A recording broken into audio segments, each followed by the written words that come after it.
Imagine writing a massive global hit song only to watch a legal technicality transfer $50 million of your earnings directly into someone else's pocket. In 1997, the British band The Verve released Bittersweet Symphony. Led by their vocalist and primary songwriter Richard Ashcroft, the track quickly became a fixture of the 1990s music scene. The song hinges on a cynical observation of the daily grind. Ashcroft sings, "'Cause it's a bittersweet symphony, this life. Try to make ends meet, you're a slave to money, then you die." When he recorded those vocals, Ashcroft was offering a philosophical critique of working-class survival. He had no way of knowing those lyrics would become a literal description of his own financial future. The exact song he wrote to warn people about the crushing weight of capitalism became the snare that trapped him. For the next 22 years, the creator of the track was legally barred from its profits. The trouble started with the song's iconic instrumental hook. The Verve built the track around a short 5-note string sample taken from a 1965 orchestral cover of a Rolling Stones song. These specific strings were arranged and performed by the Andrew Loog Oldham Orchestra. This diagram shows the initial agreement the band negotiated prior to release. The Verve secured the rights to use the sample in exchange for a 50-50 split of the royalties with the copyright holders. The track exploded on the charts, pushing the Verve's album Urban Hymns to become one of the best-selling records in UK history.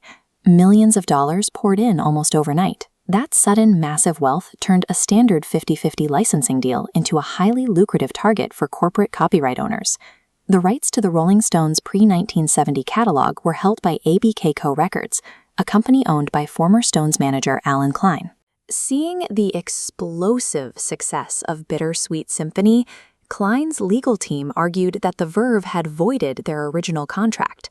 They claimed the band used a larger portion of the orchestral sample than explicitly agreed upon in the paperwork. Klein issued a brutal corporate ultimatum. The Verve had to sign over 100% of the song's publishing rights immediately, or the record would be pulled from store shelves worldwide. With their entire album rollout at stake, the band was cornered. To save Urban Hymns from being destroyed, they signed the deal and surrendered their masterpiece. By leveraging a legal technicality regarding 5 notes of background instrumentation, corporate executives successfully claimed full ownership of Ashcroft's original lyrics and vocal melody. This chart visualizes the financial reality of the takeover. Over the ensuing decades, ABK Records collected an estimated $50 million in royalties, while Richard Ashcroft received a flat $1,000 buyout. The financial loss was accompanied by a severe creative insult. The official songwriting credits for Ashcroft's deeply personal lyrics were legally changed to Mick Jagger and Keith Richards. In 1999, Bittersweet Symphony was nominated for a Grammy Award for Best Rock Song. The nomination officially recognized Jagger and Richards as the songwriters, completely omitting the Verve. During this period, Jagger and Richards remained passive. They allowed their former manager's lawyers to handle the legal maneuvering, while they absorbed the writing credits and the prestige. Ashcroft was effectively erased from the value of his own labor. The very system he criticized in the track had executed the exact slave-to-money scenario he warned his listeners about. Fast forward 22 years to 2019. Bittersweet Symphony remained a global hit, yet its actual creator was still earning absolutely nothing from its success. Realizing the legal route was permanently blocked, Ashcroft's management team tried a different approach. They bypassed corporate entities, making a direct artist-to-artist appeal to Mick Jagger and Keith Richards. Jagger and Richards agreed to unconditionally cede all of their publishing rights, their writing credits, and all future royalties back to Ashcroft. Ashcroft publicly announced the news at the 2019 Ivor Novello Awards.